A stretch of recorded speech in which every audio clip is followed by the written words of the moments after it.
Službenica Uprave za izvršenje krivičnih sankcija Suzana V. 63, koja je uhapšena zbog sumnje da je zloupotrebila službeni položaj, bila je zadužena za nadzor Veljka Belivuka, zvanog Velja Nevolja, u vreme dok je boravio u kućnom zatvoru.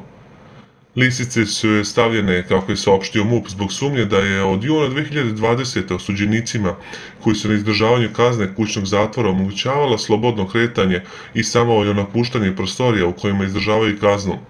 Kako se sumnja, od osuđenika je kao protivuslugu zahtevala i primala poklone. Veljko Belivuk na osnovu sporazuma o priznanju krivice za napad na obezbeđenje Miloša Vazure bio osuđen na godinu dana kućnog zatvora bez elektronskog nadzora.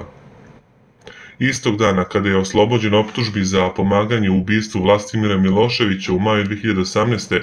ukinut mu je pritvor, ali prebačen u stan na Zvezdari u kome je služio kaznu kućnog zatvora, podsjeća sagovornik i dodaje da je Belivuk ranije izašao iz kućnog zatvora pošto je odslužio 2/3 kazne. Kao i svakom osuđeniku koji kaznu služi kod kuće, kako objašnjava, dodeljen mu je nadzornik čiji je zadatak da proverava da li osuđenik poštuje zakonsku obavezu da stan ne napušta bez prethodno dobijene saglasnosti. Upravo uhapšena Suzana V, kako tvrdi, bila je zadužena da nadzire Belivuka, da ga obilazi i proverava da li poštuje kaznu. Na teret joj se za sada ne stavlja da je i Belivuku omogućavala da slobodno šeta umesto da bude u kući, ali se proverava koliko mu je puta i zbog čega je zvanično odobrila da napusti prostorije stana, kao i da li je i koliko puta obavljala nadzor nad njim. Osim preko fiksnog telefona, to se radi tako što se osuđeniku odlazi na adresu. Postoje informacije koje ukazuju na to da ne samo da je Belivuk napuštao stan, već i zemlju.